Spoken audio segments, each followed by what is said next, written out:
ఇక్కడున్న పెద్దలందరికీ నమస్కారం. నా మీడియా సోదరులందరికీ నమస్కారం. లైవ్ ద్వారా వీడియోస్ ద్వారా చూస్తున్న ప్రేక్షకులందరికీ పాదాభివందనం. నాకు ఈ అవకాశం ఇచ్చిన గూడూరు నారాయణ రెడ్డి గారికి పాదాభివందనం. నాతో వర్క్ చేయించిన నా టీంకి, నాకు ప్రతిక్షణం సహకరించిన మా ఆర్టిస్టులకి, టెక్నీషియన్స్కి, డైరెక్షన్ డిపార్ట్మెంట్కి, రైటింగ్ డిపార్ట్మెంట్కి. రమేష్ అందరి పేర్లు చెప్పాడు, నేను చెప్పట్లేదు అనుకోవద్దు. నేను ప్రీ రిలీజ్ ఫంక్షన్ కోసం దాచిపెట్టుకుంటున్నా అదంతా. అందుకని క్రాఫ్ట్స్ వైజ్గా చెప్తూ ఉన్నాను. గురువుగారి కాలు నొప్పి కింద కూర్చున్నారు, అందుకే వీళ్ళు వదిలేటట్లేరని. ఇక్కడ ఫస్ట్ పర్సనల్గా ఒక విషయం చెప్పాలి. ఈ ప్లేస్ అంటే అమ్మ గర్భంలోంచి బయటికి వచ్చినప్పుడు మొదటి వాయువు పీల్చినప్పుడు ఎలాంటి ఫీలింగ్ వస్తుందో, నేను నిలబడ్డ ఈ ప్లేస్లో నాకు ఎప్పుడు అదే ఫీలింగ్ వస్తుంది. ఎందుకంటే ఇక్కడే, ఇదే ప్లేస్లో ఇక్కడ హట్స్ ఉండేవి, ఇక్కడ గుడిచెలు ఉండేవి, చుట్టూ కాంపౌండ్ ఉండేది. అప్పుడే రాఘవేంద్రరావు గారు చెన్నై నుంచి హైదరాబాద్ షిఫ్ట్ అయ్యి ఇంకా ఫ్యామిలీ షిఫ్ట్ అవ్వలేదు. అవతల రూమ్లో ఆయన పడుకునేవాళ్ళు, ఇవతల రూమ్లో మేము పడుకునేవాళ్ళం. రాజమౌళి గారు, వరా గారు, తర్వాత సునీల్ వర్మ గారు, అనిల్ కిషోర్ గారు, జీసీ శేఖర్ గారు, జితేంద్ర గారు, మేమందరం డైరెక్టర్స్, మేమందరం క్యాప్టన్స్. ఇక్కడ ఒకేసారి 7 ప్రాజెక్టులు కన్నడ, తెలుగు, ఒరిస్సా చేసేవాళ్ళం. అందరం కలిసి మాకు ఒక గుడిసె ఉండేది ఇక్కడ ఆ మూలకి బాక్స్ ఆఫీస్ దగ్గర. ఆ గుడిసెలో కూర్చొని తింటూ అక్కడే కథలు మాట్లాడుకుంటూ మా బాధలు చెప్పుకుంటూ ఉండేవాళ్ళం. ఇప్పటికీ మా ఆర్కే డీపీలో మా అందరికీ, అలా రాజమౌళి గారు కూడా ఉంటారు, మా డీపీలో ఉండే ఫిగర్ పోస్టర్ ఏంటంటే ఆ గుడిసె. ఆ గుడిసెలోనే పుట్టి పెరిగాం, ఆ గుడిసెలోనే పడుకున్నాం, ఆ గుడిసెలో ఉంటే పెరిగాం. అందుకే ఈ ప్లేస్ అంటే చెప్తున్నాను కదా, మళ్ళీ ఒకసారి అమ్మ గర్భంలో ఉన్న ఫీలింగ్ వస్తుంది. తర్వాత ఇంకొకటి ఏంటంటే, నేను ఇండస్ట్రీకి జర్నలిస్ట్గా, ఖైరతాబాద్ నియోజకవర్గానికి నేను జర్నలిస్ట్గా పనిచేస్తున్నప్పుడు రాఘవేంద్రరావు గారు అంటే పిచ్చి నాకు. ఆయన్ని చూడడం కోసం హనుమాన్ టెంపుల్ ముందు నిల్చుండేవాడిని, అటు దేవుడికి మొక్కుతుండేవాడిని, ఇటు చూస్తుండేవాడిని. ఆయన కనిపిస్తే చాలని. ఏ కారులో నుంచి వస్తున్నారో తెలియదని. నిజానికి అప్పటికి హైదరాబాద్కి షిఫ్ట్ అవ్వలే, ఆయన వచ్చేవాళ్ళు కాదు. ఏ కారు వచ్చినా ఆయన అనుకుంటున్నాను. ఆ తర్వాత 1 ఇయర్లో డైరెక్టర్ గారి దగ్గరికి వచ్చిన తర్వాత, ఆయన దగ్గరికి వచ్చిన 3rd మంత్లో, ఓన్లీ 3rd మంత్లో నన్ను గుర్తించారు. ఓన్లీ 3 మంత్స్లో నన్ను టీవీ మీడియాకి డైరెక్టర్ని చేశారు, మనోయజ్ఞం అనే సీరియల్కి. అదే టైంలో నేను మనోయజ్ఞం, రాజమౌళి గారు శాంతినివాసం, మా వర గారు రాఘవేంద్ర లీలలు, అందరం కలిసి చేసేవాళ్ళం ఒకేసారి.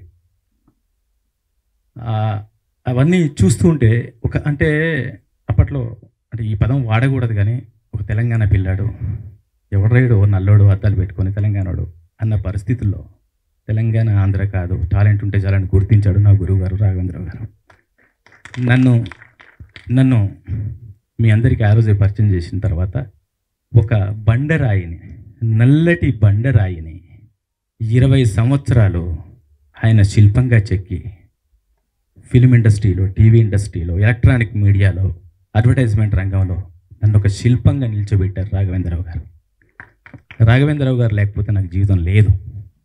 మా నాన్న నన్ను కనిపించాడు, రాఘవేంద్రరావు గారు నాకు జీవితాన్ని ఇచ్చారు. రాఘవేంద్రరావు గారు, నేను ఒక అమ్మాయిని ప్రేమించానంటే, ఆ ఇంట్లో ఆ అమ్మాయి వాళ్ళు ఒప్పుకుంటలేరంటే, వాళ్ళ ఇల్లు ఎక్కడో సందులో ఉంటే నడుచుకుంటూ వచ్చి మా ఆర్కే మీడియా చిన్న గారు, రాఘవేంద్రరావు గారు వచ్చి, పెళ్లి చేస్తారా చేయరా మా అబ్బాయి అంటే, ఇంకేం చేస్తారు, మూసుకుంటారు. అబ్బాయి అక్కడే కూర్చోబెట్టి ఇమీడియట్గా పీటల మీద అక్కడే కూర్చోబెట్టి ఎంగేజ్మెంట్ చేశారు మాది. ఇమీడియట్గా పెళ్ళి అవుతుంది, ఫ్లాట్ కావాలి అంటే, మూసాపేటలో ఫ్లాట్ చూశాను అనగానే ఇమీడియట్గా అడ్వాన్స్ ఇచ్చారని ఒక చెక్ ఇచ్చేశారు. మ్యారేజ్కి ఎంత ఖర్చు అవుతుంది అనగానే ఒక చెక్ ఇచ్చేశారు. ఒక హైదరాబాద్కి, బ్రదర్స్ మీరు నమ్మండి, హైదరాబాద్కి పొట్ట చేత పట్టుకొని ఒక ఎయిమ్తో వచ్చిన వాడు ఓన్లీ ఒకే నెలలో సాయంత్రం కారు కొనుక్కొని, ఒక ఫ్లాట్ కొనుక్కొని, ఒక అమ్మాయిని పెళ్లి చేసుకొని, ఇష్టమైన అమ్మాయిని పెళ్లి చేసుకొని, ఆ తర్వాత ఒక డైరెక్టర్గా చలామణి అవ్వడం మామూలు విషయం కాదు. ఇవన్నీ రాఘవేంద్రరావు గారి వల్ల జరిగినాయి. తర్వాత నా పెద్ద బిడ్డ పుట్టినప్పుడు ఉయ్యల్లో వేసి పేరు పెట్టడానికి వచ్చారు.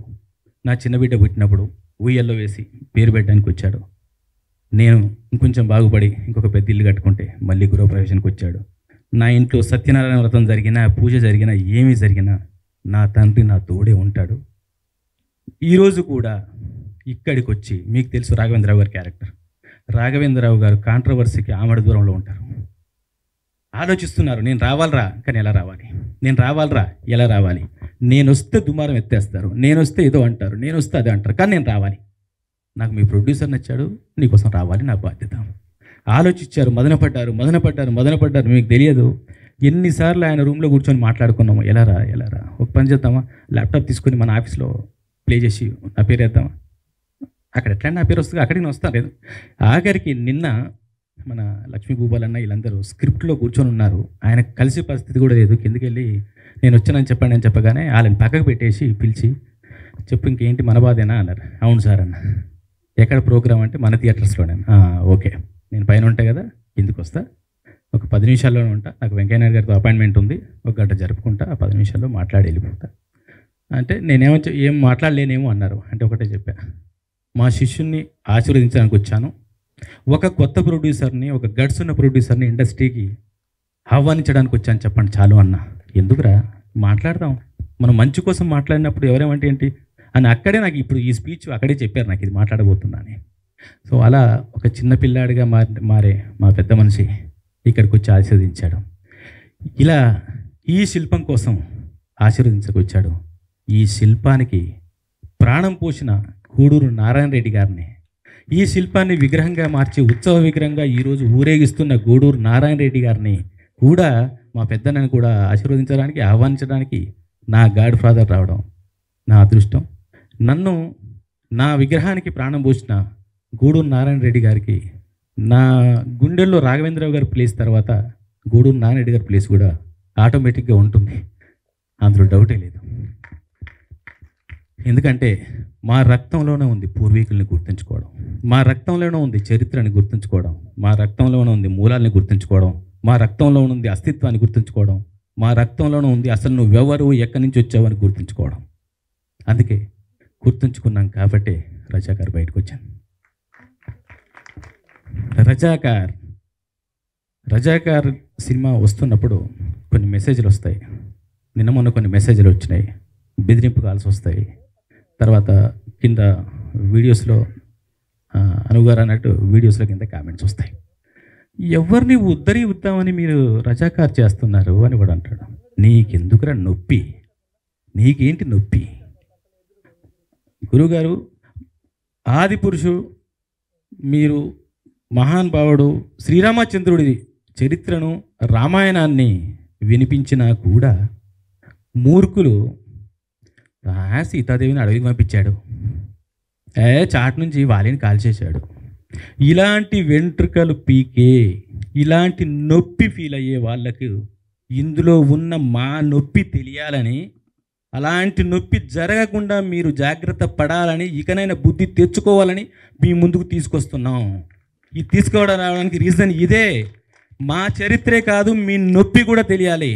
నొప్పి ఇప్పుడు వస్తుందే, మా నొప్పి ఏమైంది, మా పూర్వీకుల నొప్పి ఏమైంది, మా పెద్దల నొప్పి ఏమైంది, మా రక్త చరిత్ర ఏమైంది, మా రక్తం మరిగిన రోజేమైంది, అవన్నీ గుర్తుకు రావాలి కదా. ఈ గడ్డ మీద పుట్టాము, ఈ గడ్డ మీద పెరిగాము, ఈ గడ్డ మీద తిన్నాము, కానీ ఈ గడ్డ కోసం పోరాటం చేసిన వాళ్ళని మర్చిపోదామా? తిన్నాళ్ళ కడుపులో తన్నేద్దామా? పాలు తాగిన అమ్మ రొమ్ము నొక్కేద్దామా? ఏం చెప్తున్నారా ఈడియట్స్? తీస్తాం, ఇలాంటి సినిమాలు బాగా చెప్తా తీస్తాం. ఎందుకు తీయకూడదు? నా చరిత్రను నేను చెప్పుకోలేకపోతే, నాకు స్వాతంత్రం వచ్చింది సెప్టెంబర్ 17 అని డమ్కి వాయించుకుంటూ చెప్పాల్సిన కర్మ ఈరోజు ఎందుకు వచ్చింది? ఎందుకు చరిత్ర అణిగిపోయింది? ఎందుకు చరిత్ర తొక్కబడింది? మీరు తొక్కేశారు కాబట్టే తొక్కిన చోటే ఉద్యమం ముందుకు వస్తుంది, తొక్కిన చోటే పోరాటం మొదలవుతుంది. తుఫాన్ రాగానే గడ్డిపోచ నిలబడుతుంది. మేము గడ్డిపోచలం గడ్డపారలతో పుడిచి మరీ పోరాటం చేశాం. ఆ పోరాటాన్ని చూపించడమే రజాకార్. మా గురువుగారు చెప్పినట్టు హైదరాబాద్కు మాత్రమే శాశ్వతం కాదు, భారతదేశానికి మాత్రమే శాశ్వతం కాదు, ప్రపంచ దేశాల్లో అణచివేతకు గురైన, అవమానానికి గురైన ఏ పేదవాడైనా, హిందువైనా ముస్లిం అయినా, పేదవాడే. అణచివేతకు గురయ్యేవాడు ఏదో ఒకరోజు ఆలోచనకు రాకమానడు, ఆవేశం రాకమానదు, పోరాటం చేయకమానడు. అదే జరిగింది, అదే చెప్తూ ఉన్నాం. ఇక్కడ ఒకటే చెప్తున్నాను, మీకు ఒక మతం గురించి మాట్లాడితే మతంలో ఉన్న ధనికుడే గొప్పగా ఎందుకు కనిపిస్తున్నాడు? ఒక పేదాడు ఎందుకు కనిపించట్లేడు? ఆ రోజు పల్లెటూరులో ఉన్న అమీనమ్మ కూడా రేప్ చేయబడింది. అప్పుడేం పీకారు? వాళ్ళు మీ మతం కాదా? అంటే మీరు కూడా మతంలో ఉంటే పేదోళ్ళని పట్టించుకోరా? బలిసిన వాళ్ళనే పట్టించుకుంటారా? బలిసిన వాళ్ళకి భజన చేస్తారా? బ్రదర్స్, చరిత్ర తెలుసుకోండి. నా నా సోదరులకి, నా రక్తం పంచుకు పుట్టిన నా మీడియా మిత్రులకి చెప్పేది ఏంటంటే, దీన్ని మీరు భుజస్కంధాల మీద తీసుకుపోవాల్సిన అవసరం ఉంది. నేను ఇప్పుడే చెప్తున్నా, సురేష్ అన్న, సుధాకర్ అన్న, వంశీభయ్య, మీరందరికీ లైట్లో నాకు కొందరు అందరికీ అనిపిస్తలేరు. నా సినిమాకి రేటింగ్ ఇవ్వద్దు. చరిత్రని రేటింగ్తో కొల్చకండి. ఇది చరిత్ర. నా సినిమాకి దయచేసి మీకు పాదాభివందనం చేస్తున్నాను. నాకు రేటింగ్ ఇవ్వద్దు. నా నెక్స్ట్ సినిమాకు 0 రేటింగ్ ఇవ్వండి, నేను ఒప్పుకుంటా. ఇది చరిత్ర. నేను తక్కువ రేటింగ్ వస్తుందని భయపడట్లే, బట్ రేటింగ్తో ఒక చెరలో పెట్టొద్దని అంటున్నాను. చరిత్ర భయ్, చరిత్రను భుజాల్లో పెట్టుకోండి. అనసూయ గారు చెప్పినట్టు మేము ప్రాణాలకు తెగించాం, ఆయన ఆస్తులు వదులుకున్నారు. మీకు తెలీదు, చాలామంది అంటరాని వాళ్ళలాగా చూస్తున్నారు. పోరాటం చేస్తే అంటరానిలాగా చూడడం ఏంటి? యుద్ధం చేస్తే అంటరాని వాళ్ళలాగా చూడడం ఏంటి? యుద్ధం చేయకపోతే స్వతంత్రం ఎట్లా వచ్చింది? యుద్ధం చేయకపోతే జీవితం ఎట్లా ఉంది? యుద్ధం చేయకపోతే అస్తిత్వం ఎట్లా ఉంది? యుద్ధం చేయకపోతే మనం ఇంత ప్రశాంతంగా ఎలా బతుకుతున్నాం? ఈరోజు యుద్ధం చేస్తున్నాం కాబట్టే ప్రపంచ దేశాలు గుర్తించే పరిస్థితి వస్తుంది. రజాకార్ అంటే ఎలాంటి నీచుడో, ఎలాంటి అన్యాయం జరిగిందో అది తెలియజేయడానికే మీ ముందుకు వస్తున్నాను తప్ప ఎవరినో ఉద్దేశించింది కాదు. నాకు ఈ రామాయణ మహాభారతాల గురించి మా మేడం తన పేరు చెప్పొద్దన్నారు. మార్నింగ్ ఫోన్ చేసి మరి గుర్తు చేశారు. ఇలా చెప్పండి, మీరు రామాయణం చూసినప్పుడు మంచిని గుర్తించండి. మీరు ఎక్కడో ఫీల్ అయ్యి దాన్ని మీరు చెడుగా తీసుకున్నారు. అది చెడు కాదు, మీరు చెడుగా ఫీల్ అయ్యి రామాయణమే విషవృక్షం అని ఇంకోటని మీ మూర్ఖత్వాన్ని మా మీద రుద్దకండి. ఇది మా పురాణం, మహాభారతం, రామాయణం, భాగవతం, ఇవన్నీ. అట్లానే మా చరిత్ర కూడా, మా భగవద్గీత కూడా, మా తెలంగాణ సాయుధ పోరాటం కానీ, తర్వాత ఆర్య సమాజ్ పోరాటం కానీ, గ్రంథాలయ పోరాటం కానీ, ఆంధ్ర మహాసభ కానీ, తర్వాత కవులు కళాకారుల పోరాటం కానీ, వీళ్ళందరూ కూడా ఎవరి కోసం పనిచేశారు? ఇది ఇక్కడ ఈరోజు మనం ప్రశాంతంగా ఉంటున్నామంటే దానికి రీజన్ వాళ్ళ పోరాటం. అలాంటి పోరాట యోధులు, ముఖ్యంగా అనసూయ గారు చెప్పారు, ఆవిడ కళ్ళల్లో నీళ్ళు తిరిగినాయి. ఇంద్రజ గారి క్యారెక్టరు, ప్రేమ గారి క్యారెక్టరు, ఆవిడ ఏంటంటే ఆవిడ నా మీద కోపంగా ఉండేది, నన్ను అక్కడ పిలవచ్చు కదా అని. అమ్మా, వాళ్ళు ఆయుధంతో ఫైట్ చేశారు, మీరు మీ పాటతో ఫైట్ చేశారు, మీరు మీ మాటతో ఫైట్ చేశారు. అందుకనే మా దృష్టిలో మీరు కూడా మా ప్రథమ వీరనారియే, అందులో డౌటే లేదు. సో ఇలాంటి అవకాశం ఇచ్చిన గూడూరు నారాయణ రెడ్డి గారికి, నా కోసం పనిచేసిన, మన సినిమా కోసం పనిచేసిన టెక్నీషియన్స్కి, ఆర్టిస్టులకి, నేను ఎప్పుడు ఇంటికి వెళ్ళినా మన్నించిన నా ఫ్యామిలీకి మంచిగా పట్టించుకొని, తర్వాత అందరు టెక్నీషియన్స్ అందరు పేరున నేను అక్కడ చెప్తా ప్రీ రిలీజ్ ఈవెంట్లో. ఈరోజు పేరు చెప్పట్లేదని ఎవ్వరు ఫీల్ అవ్వద్దు దయచేసి, అందరి పేర్లు అక్కడ చెప్తాను. మీ అందరూ సహకరించినందుకు మీ అందరికీ ధన్యవాదాలు చెప్తూ ఈ సినిమాని మరింత ముందుకు తీసుకెళ్ళి చరిత్రలో నిలబెడతారని ఆశిస్తూ కోరుకుంటున్నాను. Thank you so much.